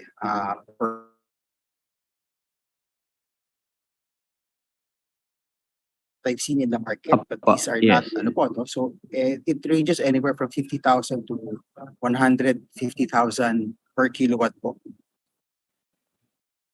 So, but 50 to 150,000. Depende na nga. Sabi ko na po, depende na po yung so per kilowatt. Opo, yes sir, per kilowatt. So kung 2 kilowatts siya, times 2 ko lang yes, siya. Yes sir, tama po. Okay. Simple math lang po. Okay, mga more or less, ilan po yung ROI po?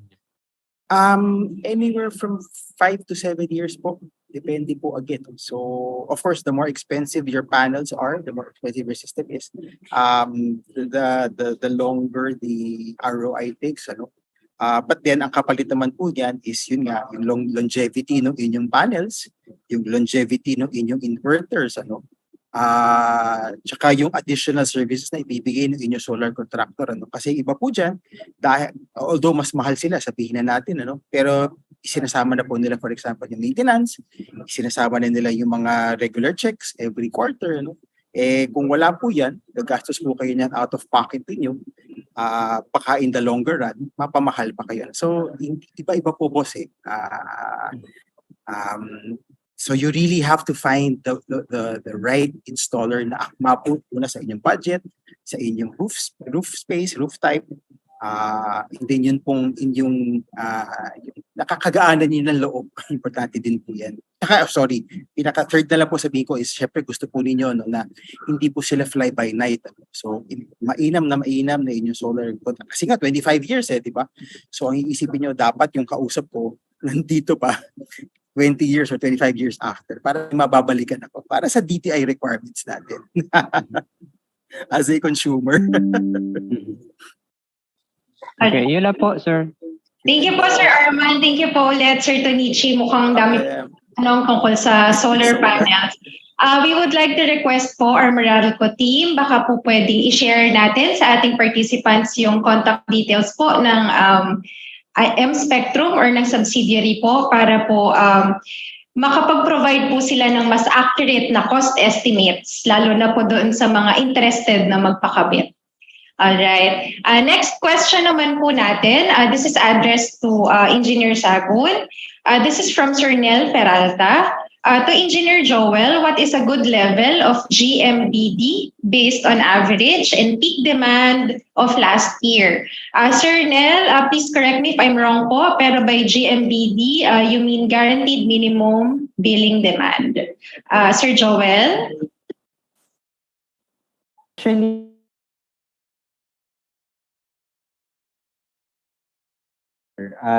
is ano yung parang tamang GMBD level? So parang sinasabi niya kung average ba or peak last year. So actually kasi base kasi yun sa ano niyo sa level ng inyong let's say kung bahay ba yan or malamang siguro it's a facility. So yung wala kasi talagang sinasabing good level kasi iba-iba kasi ang ating mga requirements. So iba't iba rin yung mga loads mo sa inyong facility. So let's say pero ang ano kasi niyan kung gusto mong malaman ano yung parang mas fit sa inyo o mas best is kailangan mong i-assess kung for example for the next 5 to 10 years lalaki ba yung konsumo ko, may mga ipapasok ba ako mga makina or mga appliances na malalaki na tingin yung malaki magkonsumo. Doon nyo i-assess kung talagang kailangan yung i-apply na i-increase or i-decrease yung inyong GMBD. So, kung sasabi mo average, pwede naman siya, pero yun nga, sabi ko magdedepende naman siya sa iyong consumption throughout the year. So, titingnan mo talaga holistic. So, yung consumption, siguro mga 3 to 5 years bago ka makapag-assess if you need to set a GMBD. So, wala talagang sinasabing kung anong good level. It's depende talaga siya sa inyong requirements. Thank you po, Engineer Sagun. Sir Nel, we hope na nasagot po yung tanong nyo. Please feel free to raise your hand po in case may further clarifications po kayo. Next question naman po. This is addressed to Sir Kanichi po. As one of the nation's biggest electric distribution company, do you promote and encourage businesses and households to invest on solar panels? Hindi po ba ito considered na competitor ng electric distribution companies? Sir? Sir, kindly unmute po. Yan. No, we embrace renewable energy, it is again, I think I mentioned it already earlier, that we embrace things that are sustainable. We foresee that RE is basically the solution to climate change, concerns of not only of our country but also of the world. So hindi po siya we don't consider it as a competitor, but rather as something that we should all embrace. We don't find anything wrong with it. At the end of the day, anything that makes our lives better, not only ourselves but also for our children, our children's children, Meralco is all for it. So, Thank you, sir. Next question naman po, this is about the Meralco app po. May prompt ba sa Meralco app na more than usual consumption na ang nagagamit ng isang household to serve as warning or for awareness na mataas na ang consumption? This can be a way to be aware na kailangan na magtipid ng energy use or baka may possible na may illegal connection or jumper pala. Baka Okay, po. I will answer that. So the question is if the Meralco app has a parang budget warning or a consumption. Yeah. As of now, wala. Meralco app is the Meralco appliance calculator. It only calculates the consumption of the appliances. So ngayon, kung I think si Sir advanced na no, actually sa mga ibang jurisdictions, you need kasi ng mga smart meters to have yung mga ganong budget alerts. Pero to analyze yung, syempre kailangan malaman yung consumption mo.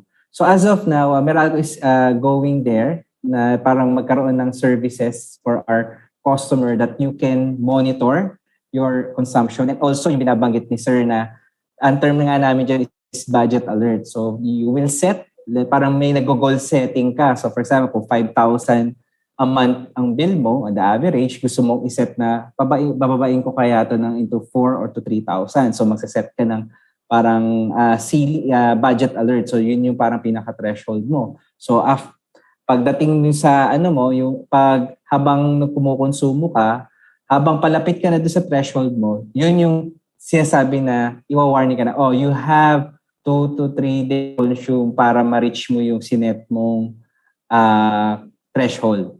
Sa ngayon, ang merong ganoon yung aming prepaid electricity or yung PRES, no? So, through text naman siya sinasabihan na, you have parang remaining 3 days to consume. So, you need to reload, gano'n. Pero for the postpaid, we're going there.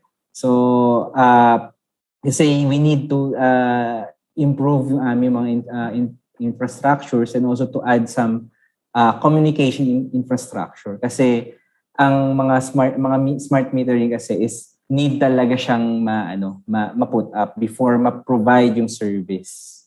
So yun lang. Thank you po, Sir Joel. Next question naman po related dun sa last part ng kanyang question. How do you address problems on illegal connection? How do you protect consumers or households from this situation? Ano pong tips to make sure na walang jumper sa connection namin? Sir? Call lang sila sa aming hotline sa 16211 na. So, yung aming call center, yung mag-attend sa kanya. Sabihin niya doon yung kanyang concern. And also kung may nakita nga siya mga jumper sa mga illegal connection. So doon pwede siya mag-report. Pwede rin siya sa aming mga social media account like yung Facebook Messenger. So they can message yung aming through chat yung aming mga agents. So may presence din kami doon. Alright. Sir, thank you po. In connection po dyan, sir, kung sakaling hindi po makita visually na may jumper, ano po kaya yung indicator na baka may jumper? Sapat na po ba yung sudden spike sa utility bill?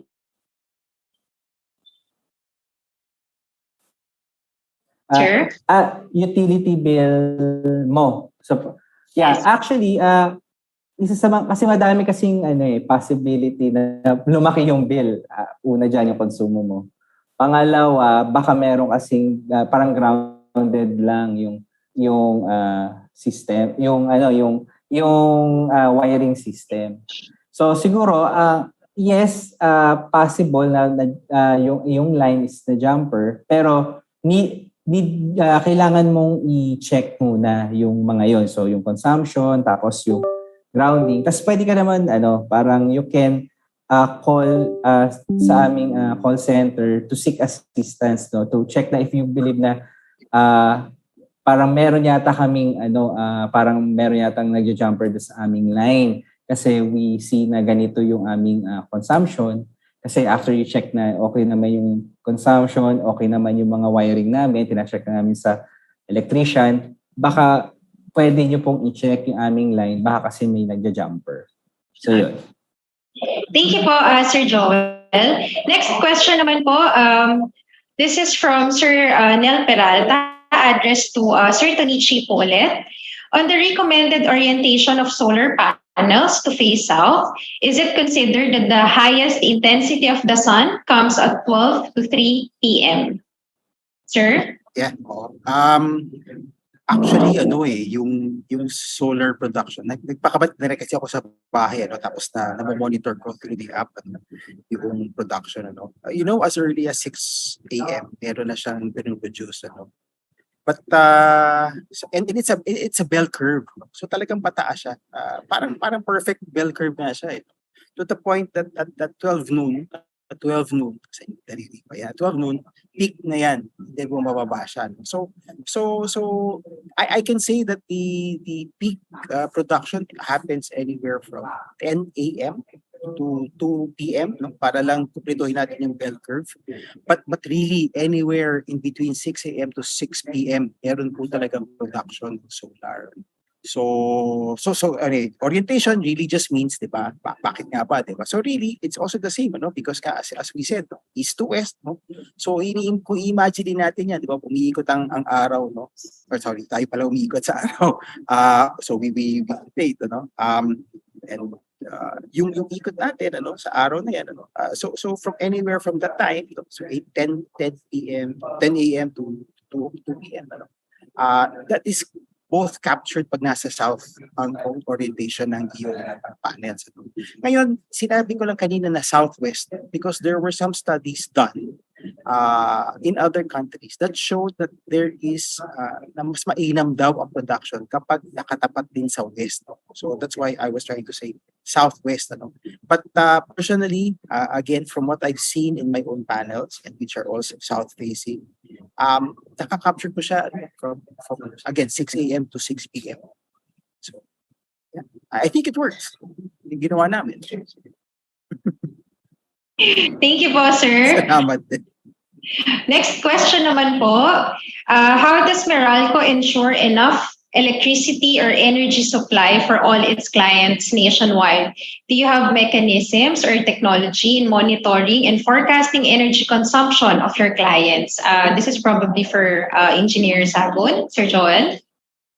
Sorry, again, the question is how can we monitor? And how can you ensure na may enough supply for all of your clients? Okay. So,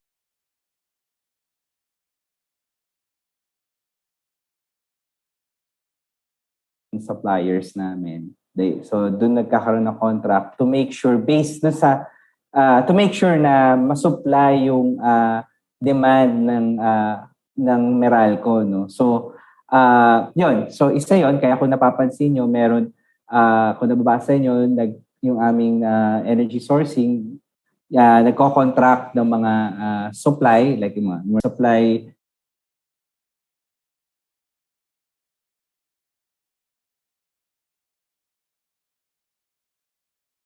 also making sure that enough yung supply. So ngayon, if ever naman yung pagsasabi, baka siguro yung tinatanong nila yung enough ang supply sa system, Kasi in the first place, Meralco is not nationwide. It's just ang franchise area namin is Metro Manila, some parts of Bulacan and Pampanga.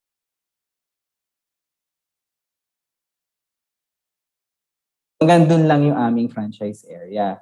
So, ngayon, kasi madami kasing factors para masabi, pag sinabi mo kasing insurance supply, meron kasing physical So, what if hindi natin controlled yung mga, let's say, merong magkaroon ng problem sa transmission line wherein doon dumadaan yung aming mga, yung ating mga generation, yung power coming from the power plants papunta sa amin, sa distribution to serve yung sa inyo. So yun lang. So pero mini-make sure naman po na Meralco kung ano po na ma-minimize kahit paano yun yung mga ganitong supply problem.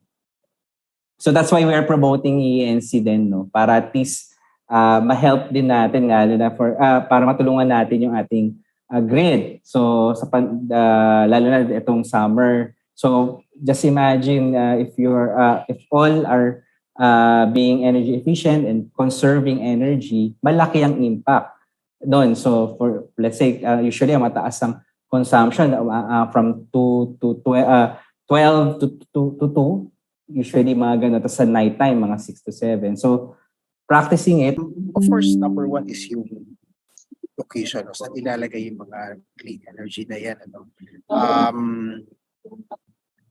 I've read a study na average household age, no, in the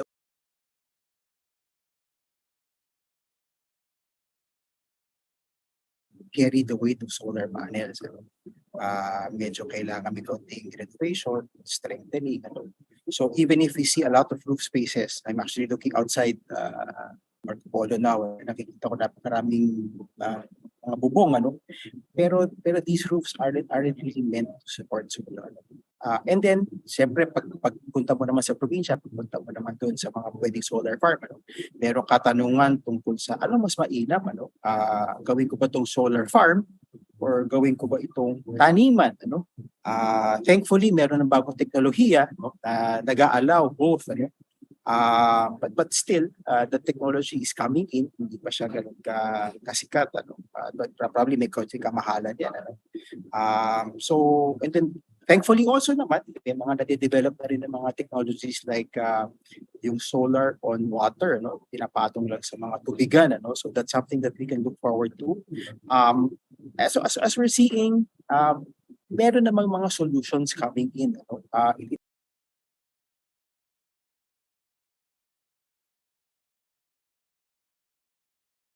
Kailangan mo ring lagyan niya ng kaakibat na infrastructure, ano, so that you can bring the energy production from those sites, no, that are usually hindi sa matao or hindi sa lugar na merong kuryente, electrical facilities, ano. And then you have to bring it back to the grid.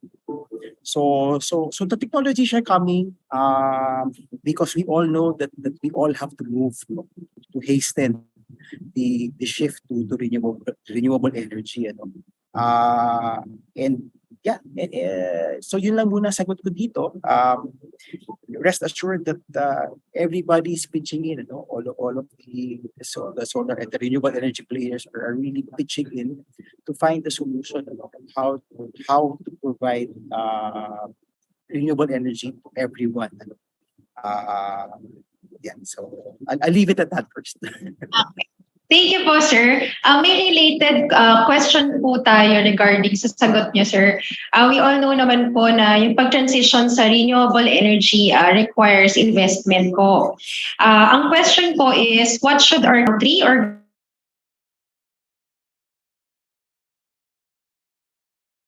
consumers? Sir, kahit po personal opinion lang po. Yeah, actually I'm attending a renewable energy conference right now, ano, at nagsalita ng kanina si Director Kapong. So this will basically allow more of our customers who want to put up solar facilities, ano, to sell it back to the system na, no, to the grid, ano. So our government itself is opening up initiatives that will basically allow more RE facilities to come in, ano. Even again, Meralco, no, for our own purposes, we have net metering, the net metering program. Actually, just last March 15, in-introduce na rin namin yung distributed energy resources program namin, ano. And we're looking for our first customer. And both of these programs, no, allow our customers to inject excess capacity back to the grid. So yun, tulong-tulong talaga, no? And like anything, it really takes time. Hindi naman ito mabilisan because as we all know, all investments kailangan pag-isipan properly din yan, ano?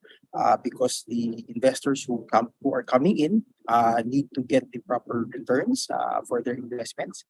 And syempre minamanage lang the government natin, ano, na that they moderate their greed, that they moderate the returns that they're getting, because what we all want, you know, is to provide our customers with clean energy, but at the same time, to make it affordable.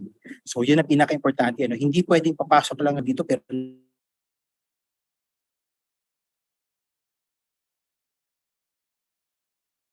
to everybody. Thank you po, Sir Tanichi. Next question naman po, this is from Miss Ilet.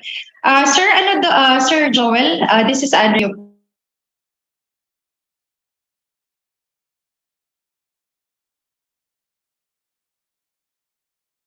Sorry, again, inverter. Ano po ang difference ng inverter grade air conditioner Okay. to inverter air conditioners? Good question. So, ang inverter technology is basically on your compressor, no, yung input na power. So, pag sinabi mong inverter grade, it's just the refrigeration. So, yung kasi inverter grade, yung refrigeration na ginamit doon sa aircon is pang inverter. Pero hindi talaga siya nakaka-save. Same lang din siya dun sa same lang din sa non-inverter. So refrigerant lang ang inverter grade, hindi siya technology. So sir, would you recommend na inverter instead na inverter grade?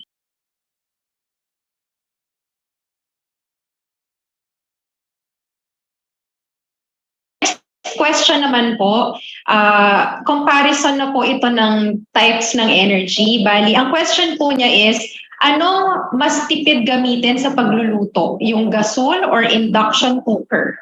I-maintain ko pa po ba yung paggamit ng gasol kung meron na pong induction cooker? Hope for your advice po. Sir Joel? Okay, good question din, no? Lalo na, nakita ko ngayon mataas ang LPG tumaas siya ng mga 14% compared sa last month. So nung nag-run kami ng numbers, mas makaka-save ka pag gumamit ka ng induction cooker, about 23% savings. So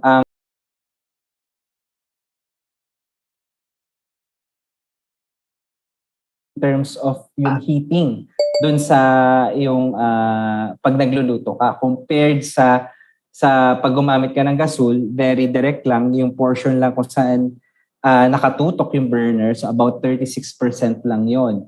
So yun, so based sa nung binase namin yung sa rate namin sa paggamit ng induction cooker compared sa gas, so 3.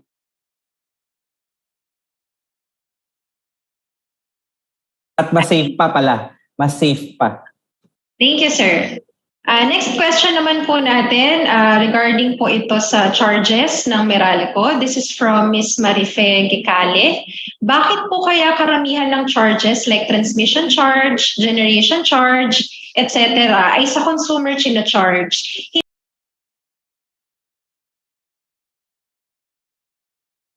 Okay, sige. So actually, hindi talaga yung sa rates kasi is medyo siya pag sa computation medyo malawak siya. Pero for a basic lang sa nakikita niyo sa bill, lahat ng mga binanggit niyo, generation, transmission, charges, so talaga sa consumer, hindi napupunta kay Meralco to. So ang napupunta lang kay Meralco is yung distribution charge. Yun lang ang napupunta kay Meralco. Kaya siguro, tingin nyo, kakala nyo is parang sa amin, parang itong mga charges na ito sa amin talaga mapupunta. Hindi, kasi kami lang taga-kolekta. Nire-remit namin ito. For example, sa generation charge, sa generator, transmission charge sa NGCP, yung transmission company, and then yung mga universal charge sa government, and then yung mga taxes din as well. Thank you po, Sir Joel. Last 3 questions na po tayo. 11:52 na po, just to manage our time po. Do electric distribution companies consult with DOE for possible electricity price increase or decrease? Is the industry being regulated by the DOE in terms of pricing, coverage, and complaints handling? Okay, so parang medyo malawak yung question. No? So basically, kung ang question is if we are coordinating to the government entities. Yes, regarding pricing. Yes. Yeah, actually, the answer is yes. Talagang regular yung aming coordination sa government entities like DOE. also the ERC as well. Since the Energy Regulatory Commission or the ERC is the one regulating yung mga distribution utilities like us. So, kung napansin nyo, yung sa aming Meralco Advisory, binanggit ng aming spokesman doon na ikatuwang namin yung ERC nung nakita namin kasi na meron kaming parang possible rate increase, nag-decide sila na parang staggered yung mga rates doon sa aming sa electric bill. So isa 'yun sa mga ways na aming ginagawang coordination. Tapos with DOE in terms of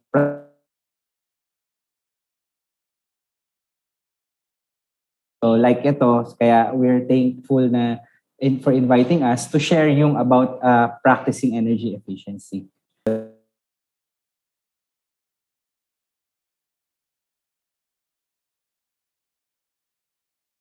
Complaints naman po, saan po pwedeng mag-send ng complaints or queries kung meron man po yung ating consumer? 16211, no? So, dun sa aming customer care, yung sa 16211, yung hotline, pati dun sa aming mga Twitter accounts and yung Facebook Messenger. So, dun lang po kayo mag-lodge ng mga complaints at aming mga agents yung mag-a-attend sa inyo. Nakakatanggap pa rin po tayo ng maraming tanong tungkol sa installation and cost estimates po ng solar panels. Shinare na po ng ating Meralco team yung contact details po and website ni M-Spectrum. This is case-to-case basis po kasi ito, so mas maganda na kontakin po natin sila for estimates para po mas mabigay po natin yung detalye at mas ma-assist po tayo ng mas accurate po. So sa shinare po kanina ni Sir Tonichi, nag-range po yung tier 1 panels ng 50 to 100K per 1 kilowatt po. So nasa range po na ganon. Next question naman po, this is our last question po. Ano po yung personal energy saving tips or energy saving practices na ginagawa nyo sa pang-araw-araw or sa bahay? Siguro po si Sir Tonichi po muna. Sir, personal practices daw po. Sige. So, as mentioned already, advocate ako ng solar, advocate din ako ng electric vehicles, at saka ng peak-of-peak program. So, yung tatlong programa na yan, kahit ako manager niyan, pati ako mismo nag-avail ng mga yan.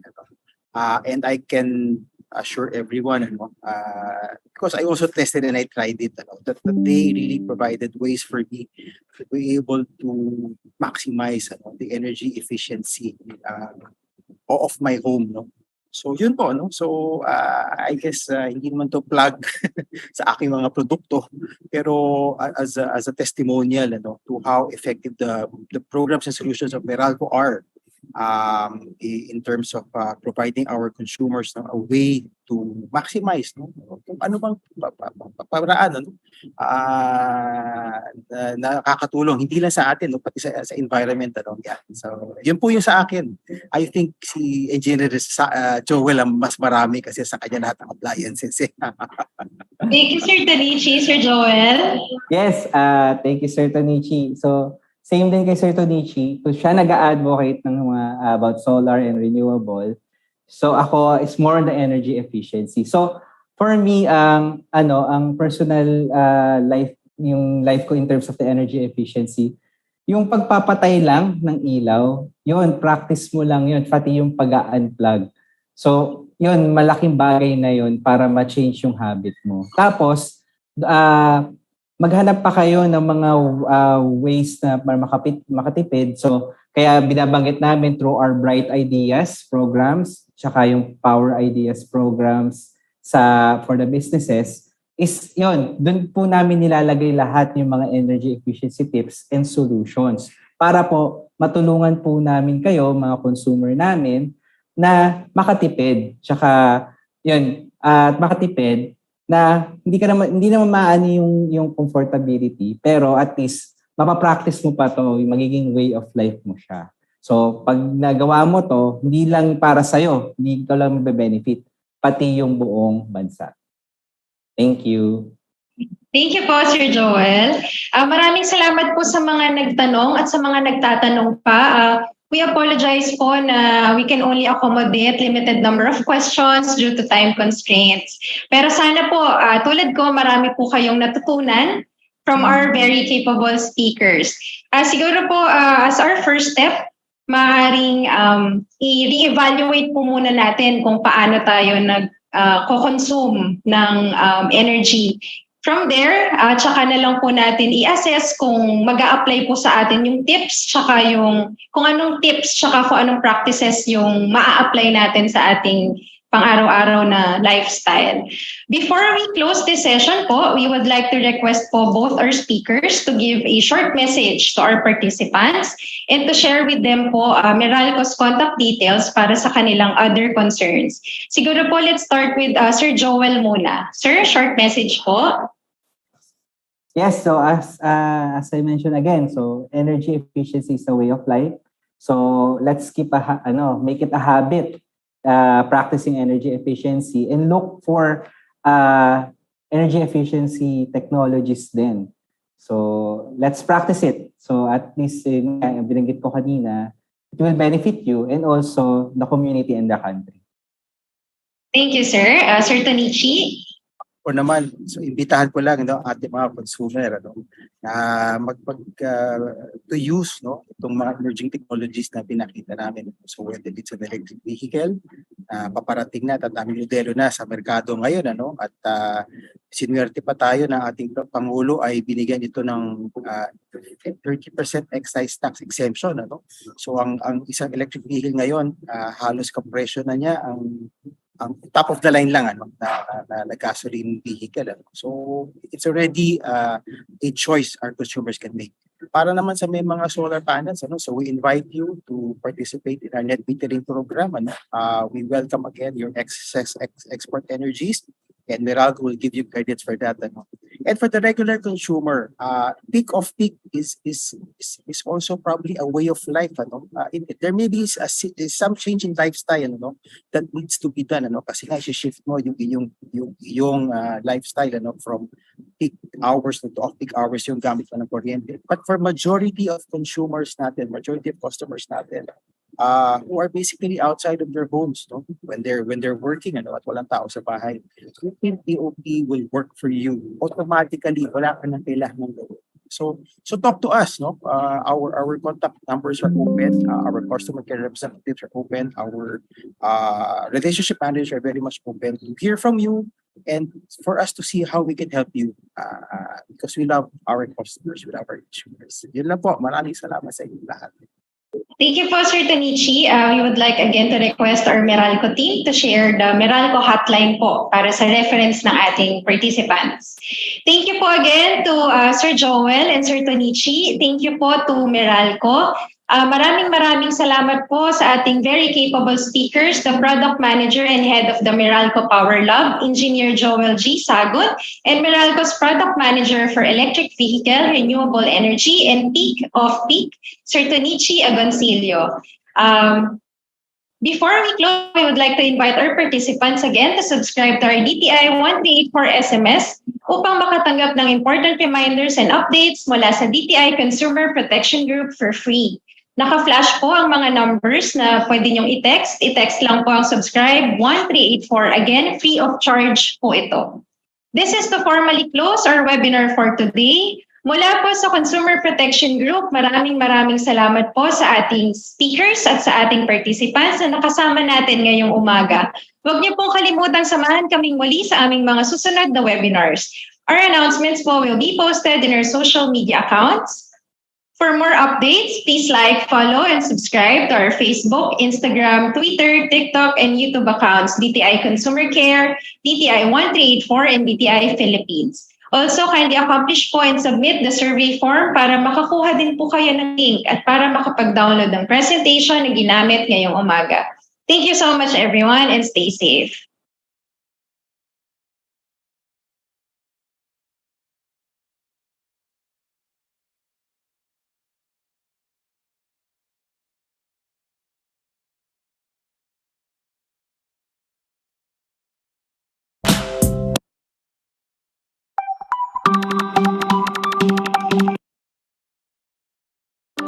para sa ating mamamayang Pilipino. Para iwas daya, dapat wais at alisto. Mainam maging mapagmatsyag at mapanuri tayo. Palakasin ang boses ng ating mga konsumer. Dapat tama bawat presyo at serbisyo.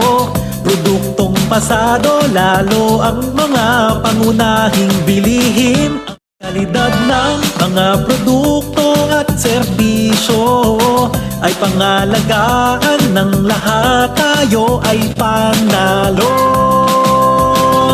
Layunin ng DTI ito. Ipatupad price at 7581, Consumer Act 7394, Product Standards 4109, for consumer care at iba pa, tayang 1384. Ipalaganap karapatan at tungkulin, kaalamang tama sa consumer ibahagi. Tulay sa kaunlaran, kalakalan ay palakasin. Ito ang pagbabago para sa ikabubuti natin. Dapat tapat bawat presyo at serbisyo. Produktong pasado, lalo ang mga pangunahing bilihin. Ang kalidad ng mga produkto at serbisyo ay pangalagaan ng lahat, tayo ay panalo. Layunin ng DTI ito. Ipatupad price at 7581, Consumer Act 7394, Product Standards 4109, for consumer care at iba pa, tayang 1384. Dapat tama, dapat tapat, mula sa DTI ito.